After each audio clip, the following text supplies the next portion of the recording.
Hello friends.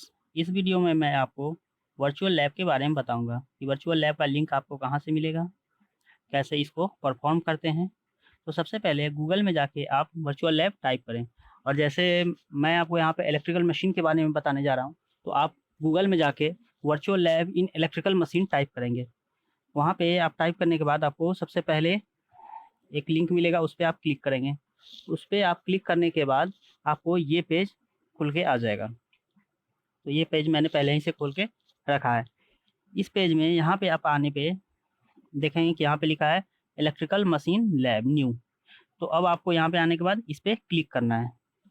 इस पे click करने पे एक न्यू पेज खुल के आएगा आईआईटी बॉम्बे का।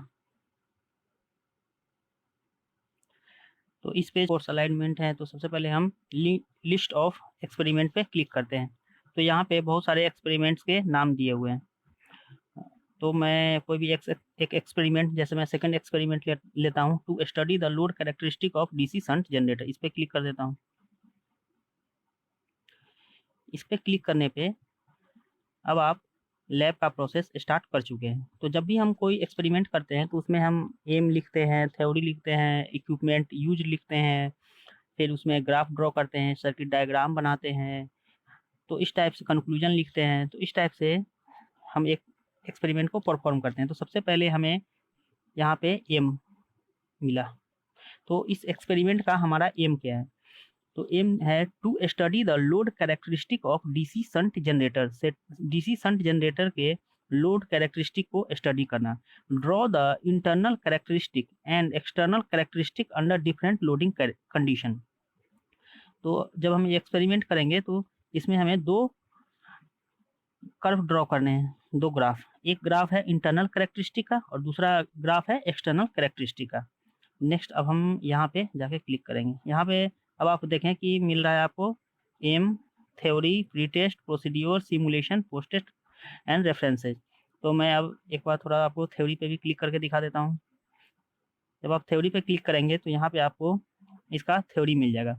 तो ये थ्योरी आप पहले ही पढ़ चुके हैं डीसी जनरेटर में। ये सब आपको पहले से पता ही होगा कि ये डीसी शंट जनरेटर है, इसमें शंट वाइंडिंग पैरेलल में लगा होता है, आर्मेचर है, ईएमएफ जनरेटेड, यहाँ से करंट आईए है और इधर लोड लगा हुआ है। तो देखिए कि इसमें दो टाइप के कैरेक्टरिस्टिक होते हैं। एक होता है इंटरनल कैरेक्टरिस्टिक और दूसरा क्या है, एक्सटर्नल कैरेक्टरिस्टिक। जो इंटरनल कैरेक्टरिस्टिक है वो इजी, दैट मीन्स की generated voltage versus load current का कैरेक्टरिस्टिक है। तो अब आप देखें कि जब हम जनरेटर में लोड करंट को बढ़ाते जाएंगे तो क्या होगा कि आर्मेचर रिएक्शन ड्रॉप के कारण, आर्मेचर रिएक्शन ड्रॉप के कारण जो जनरेटर वोल्टेज है वो कम होते जाता है। आईआर ड्रॉप जब हम लेंगे तो वो एक्सटर्नल कैरेक्टरिस्टिक हो जाएगा। अब आप देखिए कि ये यहाँ पे ए आर ड्रॉप इसको लिखा जाता है, आर्मेचर रिएक्शन ड्रॉप। दो टाइप के ड्रॉप होते हैं, एक है आर्मेचर रिएक्शन ड्रॉप और एक होता है ओमिक ड्रॉप। तो इंटरनल कैरेक्टरिस्टिक में क्या है कि ईजी वर्सेज जब हम लोड करंट का कर्व ड्रॉ करेंगे तो उसमें नो लोड वोल्टेज से जब हम फुल लोड की ओर जाएंगे तो उसमें जो ड्रॉप आएगा वो किसके कारण आएगा, आर्मेचर रिएक्शन के कारण आएगा। और वोल्टेज वो क्या होगा, धीरे धीरे डिक्रीज करते जाएगा। और जो एक्सटर्नल कैरेक्टरिस्टिक है वो हम ड्रॉ करते हैं terminal voltage versus load current का। तो जब टर्मिनल वर्सेज लोड करंट करेंगे तो उसमें एक और ड्रॉप आ जाएगा, ओमिक ड्रॉप। यहाँ से सपोज कि ये आर्मेचर रिएक्शन ड्रॉप था, इसमें से और जब हम आई आर ड्रॉप माइनस करेंगे तब जाके आ जाएगा हमें एक्सटर्नल कैरेक्टरिस्टिक। तो आप ध्यान रखिए हमेशा कि जो एक्सटर्नल कैरेक्टरिस्टिक है वो हमेशा इंटरनल कैरेक्टरिस्टिक के नीचे आएगा, क्योंकि उसमें एक और ड्रॉप ऐड हो जाता है। यहाँ पे देखें ये आर्मेचर रिएक्शन ड्रॉप और ये है ओमिक ड्रॉप। तो ये हो गया इंटरनल कैरेक्टरिस्टिक ऊपर वाला, और नीचे वाला कौन सा हो गया, एक्सटर्नल कैरेक्टरिस्टिक। ये सब पहले ही आप पढ़ चुके हैं। नेक्स्ट अब हम चलते हैं आगे, फिर से यहाँ क्लिक करेंगे। तो अब हम थोड़ा प्रोसीड्योर पे चलते हैं, ये इम्पोर्टेंट है एक्सपेरिमेंट के लिए। देखिए यहाँ पे प्रोसीड्योर में जितने भी आगे हमें कनेक्शन करने हैं उनका कनेक्शन डायग्राम दिया हुआ है। तो अगर आप लैब को परफॉर्म करना चाह रहे हैं वर्चुअली, तो मैं आपको कहूँगा कि आप एक कॉपी पे इन सारे कनेक्शन डायग्राम को पहले से लिख ले, ताकि आपको कनेक्शन करने में आसानी हो। नहीं तो बार बार इंस्ट्रक्शन में जाके कनेक्शन करना पड़ता है।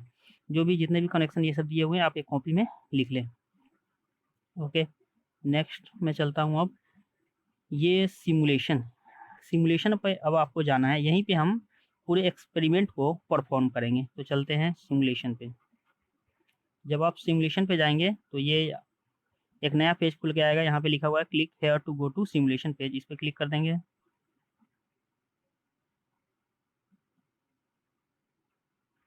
और यहाँ पे अब आपको ये पूरा सेटअप खुल के आ चुका है। नेक्स्ट वीडियो में मैं आपको ये पूरा एक्सपेरिमेंट परफॉर्म करके बताऊंगा।